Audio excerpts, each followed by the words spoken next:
আসসালামু আলাইকুম। সংবাদে আপনাদের সবাইকে স্বাগত জানাচ্ছি। আমি ফিরোজ তোহা। শুরুতেই সংবাদ শিরোনাম জানিয়ে দেব এই মুহূর্তে হাতে পাওয়া সর্বশেষ গুরুত্বপূর্ণ আপডেট বাংলা সংবাদ। শুরুতেই থাকছে, এবার কলেজের বোর্ডে ভেসে উঠল ছাত্রলীগ আবার ভয়ঙ্কর রূপে ফিরবে।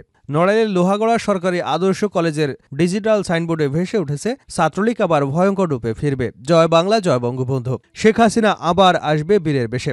শনিবার সন্ধ্যা ৭টার দিকে লোহাগড়া উপজেলার লোহাগড়া সরকারি আদর্শ কলেজের ৬তলা ভবনের ডিজিটাল সাইনবোর্ডে এ লেখা ভেসে ওঠে। প্রিয় দর্শক, তাহলে কি আসলেই শেখ হাসিনা আবার ফিরছেন? জানাবো বিস্তারিত, সঙ্গে থাকুন।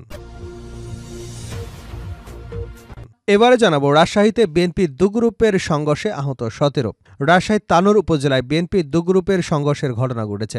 এতে উভয় পক্ষের অন্তত ১৭ জন নেতাকর্মী আহত হয়েছেন। শনিবার বিকেলে তানোরের কামারগাঁও ইউনিয়নের ভবানীপুর দাখিল মাদ্রাসা চত্বরে এই সংঘর্ষের ঘটনা ঘটে।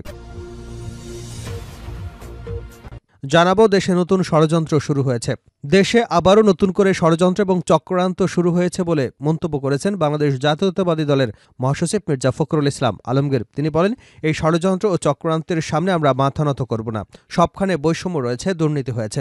বৈষম্য ও দুর্নীতি দূর করে জনগণের সরকার যেন প্রতিষ্ঠা করতে পারে, সেই লক্ষ্যে আমাদের কাজ করতে হবে। এদিকে অপপ্রচারের বিরুদ্ধে ঢাবিতে ছাত্রদলের বিক্ষোভ।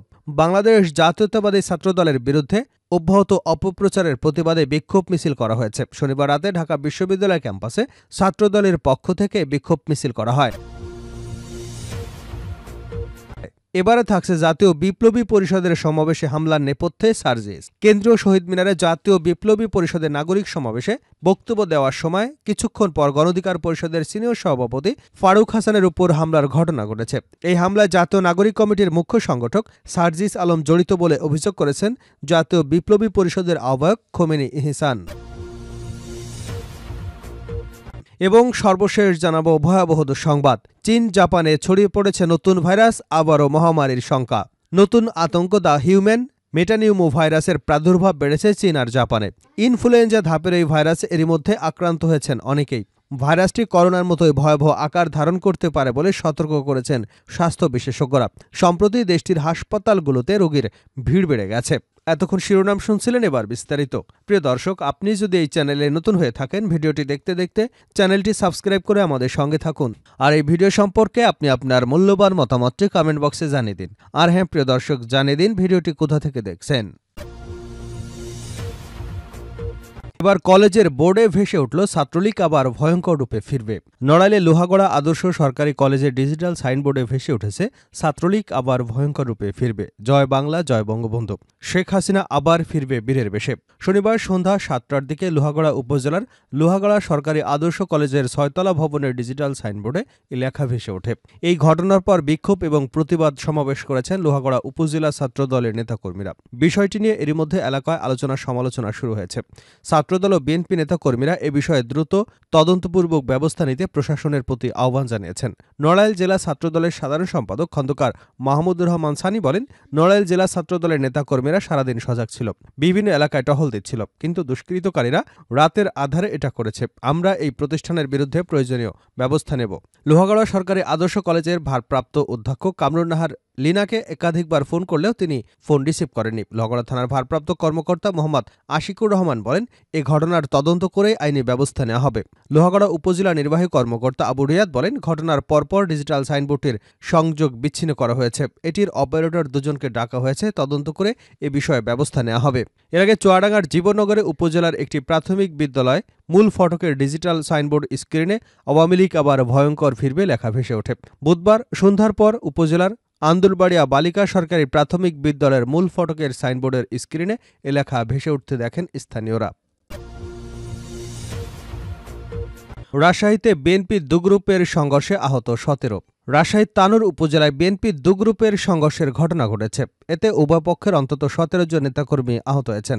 শনিবার বিকেলে তানোরের কামারগাঁও ইউনিয়নের ভবানীপুর দাখিল মাদ্রাসা চত্বরে এই সংঘর্ষের ঘটনা ঘটে। জানা গেছে, ভবানীপুর দাখিল মাদ্রাসা চত্বরে শীতবস্ত্র ও ক্যালেন্ডার বিতরণ কর্মসূচি ছিল রাজশাহী ১ আসনের বিএনপির মনোনয়ন প্রত্যাশী সুলতানুল ইসলাম তারেকের। এ সময় আরেক মনোনয়ন প্রত্যাশী মেজর জেনারেল শরীফুদ্দিনের অনুসারীদের বিরুদ্ধে কর্মসূচিতে হামলার অভিযোগ তোলেন বিপক্ষের অনুসারীরা। এতে দুপক্ষের মধ্যে সংঘর্ষের ঘটনা ঘটে। আহতদের অধিকাংশই স্থানীয়ভাবে চিকিৎসা নিয়েছেন। আহতদের মধ্যে উপজেলা বিএনপির সদস্য সচিব শামসুল ইসলাম এবং স্থানীয় ওয়ার্ড বিএনপির সভাপতি সাইদুর রহমানের নাম জানা গেছে। তারা সুলতানুল ইসলাম তারেকের অনুসারী। প্রত্যক্ষদর্শীরা জানান, বিকেলে মাদ্রাসা চত্বরে সুলতানুল ইসলাম তারেকের আগমন উপলক্ষে ছোট একটি মঞ্চ তৈরি করা হচ্ছিল। শরীফুদ্দিনের অনুসারীরা গিয়ে এতে বাধা দেন এবং কিছু চেয়ার ভাঙচুর করেন। এ সময় তারেকের অন্তত 4 জন কর্মী সমর্থককে পিটিয়ে আহত করা হয়। কিছুক্ষণ পর সুলতানুল ইসলাম তারেক সেখানে যান। তিনি যাবার পর তার কর্মী সমর্থকরা শরীফুদ্দিনের কর্মী সমর্থকদের উপর হামলা করে। এতে অন্তত 17 জন আহত হন। ওই ঘটনার পর সুলতানুল ইসলাম তারেক শীতবস্ত্র ক্যালেন্ডার বিতরণ করেন। তখন আর কোনো বাধার সম্মুখীন হননি তিনি। এর আগে গত 15ই ডিসেম্বর তানোরে 31 দফার লিফলেট বিতরণ করতে গেলে তার বহরে হামলা হয়েছিল। দেশে নতুন ষড়যন্ত্র শুরু হয়েছে মির্জা ফখরুল। দেশে নতুন করে ষড়যন্ত্র ও চক্রান্ত শুরু হয়েছে বলে মন্তব্য করেছেন বাংলাদেশ জাতীয়তাবাদী দলের মহাসচিব মির্জা ফখরুল ইসলাম আলমগীর। তিনি বলেছেন, এই ষড়যন্ত্র ও চক্রান্তের সামনে আমরা মাথা নত করব না। সবখানে বৈষম্য রয়েছে, দুর্নীতি হয়েছে। বৈষম্য এবং দুর্নীতি দূর করে জনগণের সরকার যেন প্রতিষ্ঠা করতে পারে, সেই লক্ষ্যে আমাদের কাজ করতে হবে। সন্ধ্যায় ঠাকুরগাঁও পাবলিক মাঠে অনুষ্ঠিত ছাত্রদলের 46তম প্রতিষ্ঠা বার্ষিকী উপলক্ষে ছাত্র সমাবেশের প্রধান অতিথি হিসেবে ভার্চুয়ালি যুক্ত হয়ে একথা বলেন তিনি। মির্জা ফখরুল বলেন, 1975 সাল পর্যন্ত দেশে আওয়ামী লীগ ক্ষমতায় ছিল। তারা তখনও সারা দেশে লুটপাট, ষড়যন্ত্র, হত্যা, গুম করে ক্ষমতায় টিকেছিল এবং তাদের দুঃশাসনে দেশে দুর্ভিক্ষ হয়েছিল। তিনি বলেন, আওয়ামী লীগ গণতন্ত্রকে হত্যা করে একদলীয় শাসন ব্যবস্থা ও বাকশাল প্রতিষ্ঠা করেছিল। তারা যখনই ক্ষমতায় আসে তখনই জোর করে ক্ষমতায় টিকে থাকতে চায় এবং দেশের সবকিছু ধ্বংস করে দেয়। মির্জা ফখরুল বলেন, আওয়ামী লীগের একদলীয় শাসন ব্যবস্থার অবসান ঘটিয়ে প্রেসিডেন্ট জিয়াউর রহমান এবং দেশে বহুদলীয় গণতন্ত্র ব্যবস্থা নিয়ে এসেছিলেন। তিনি সংবাদপত্রের স্বাধীনতা সহ শিক্ষার্থীদের জন্য শিক্ষা ব্যবস্থা উন্নয়নে বহু উদ্যোগ গ্রহণ করেছিলেন। শিক্ষার্থীদের উদ্দেশ্যে মির্জা ফখরুল বলেন, সবার আগে পড়াশোনা করে ভালো ফলাফল করা এবং নিজের পায়ে দাঁড়ানো জরুরি। সেই সঙ্গে দেশের রাজনৈতিক অবস্থার দিকে লক্ষ্য রেখে জাতীয়তাবাদী দলের লক্ষ্য এবং অর্জনকে আরও শক্তিশালী করে জনগণের মাঝে পৌঁছে দিতে হবে। অপপ্রচারের বিরুদ্ধে ঢাবিতে ছাত্রদলের বিক্ষোভ। বাংলাদেশ জাতীয়তাবাদী ছাত্রদলের বিরুদ্ধে অব্যাহত অপপ্রচারের প্রতিবাদে বিক্ষোভ মিছিল করা হয়েছে। শনিবার রাতে ঢাকা বিশ্ববিদ্যালয় ক্যাম্পাসে ছাত্রদলের পক্ষ থেকে বিক্ষোভ মিছিল করা হয়। ছাত্রদল ঢাকা বিশ্ববিদ্যালয়ের সাধারণ সম্পাদক নাহিদুজ্জামান শিপনের সঞ্চালনায় বিক্ষোভ সমাবেশে বক্তব্য রাখেন সভাপতি গণেশ চন্দ্র রায় সাহস, সিনিয়র সহসভাপতি মোহাম্মদ মাসুম বিল্লাহ সহ আরও অনেকে। সভাপতি গণেশ চন্দ্র রায় সাহস বলেন, কিছু কুচক্রী মহল, কিছু বাহিনী শুধু বাংলাদেশ জাতীয়তাবাদী দলের উপর দিয়ে নয়, তারা সহযোগী সংগঠন বাংলাদেশ জাতীয়তাবাদী ছাত্রদলকে নিয়েও ষড়যন্ত্রের জাল বুনছে। ছাত্রদল বাংলাদেশের প্রশ্নে সবসময় আপোষহীন। সেই দলকে রুখে দেওয়ার জন্য এমন কোনো শক্তি বাংলাদেশের মাটিতে জন্ম হয়নি। 5 আগস্ট পরবর্তী সময়ে আমি আজকে যেখানে দাঁড়িয়ে বক্তব্য দিচ্ছি, সেই রাজু ভাস্কর্যের পাদদেশে দাঁড়িয়ে নামে বেনামে একের পর এক মব কালচার তৈরি করে সাধারণ শিক্ষার্থীদের বিভ্রান্ত করা হচ্ছে। বিগত 2রা জানুয়ারি আপনারা দেখেছেন সিন্ডিকেটের সভাকে কেন্দ্র করে এক প্রকার অসাধু ছাত্র স্বৈরাচারের দোসর 1971 সালের পরাজিত শক্তি, 24-এর পরাজিত শক্তি মিলে এক প্রকার অপপ্রচার চালিয়ে বাংলাদেশের সবচেয়ে জনপ্রিয় সংগঠন ছাত্রদলের ভূমিকাকে ক্ষুণ্ণ করবার জন্য রাতের আধারে একটি মব ক্রিয়েট করে। বাংলাদেশের সর্বোচ্চ বিদ্যাপীঠ ঢাকা বিশ্ববিদ্যালয় অপপ্রচারে লিপ্ত হয়েছে। কিন্তু আমরা কি দেখলাম? আমাদের মাননীয় প্রক্টর মহোদয় তার বক্তব্যে বলেছেন, ওই দিন হেনস্থার মতো কোনো ঘটনা ঘটেনি। তিনি আরও বলেন, আমি ভিসি মহোদয়, প্রক্টর মহোদয়কে উদ্দেশ্য করে বলে দিতে চাই, আপনারা যদি চান এই বিশ্ববিদ্যালয়ের শিক্ষার্থীরা গণতান্ত্রিক উপায়ে তাদের মতামত ব্যক্ত করবে, তাহলে ছাত্রদল আপনাদেরকে সর্বোচ্চ সহযোগিতা করবে।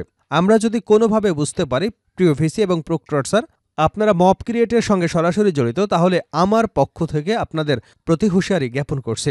সাংবাদিকদের উদ্দেশ্যে তিনি বলেন, আমি বিশ্বাস করি 5 আগস্টের বাংলাদেশের বস্তুনিষ্ঠ সাংবাদিকতা করবার একটি পরিবেশ সৃষ্টি হয়েছে। সংবাদপত্রের প্রতিটি ভাই এবং বোনেরা আমাদের সবসময় সহযোগিতা করবেন।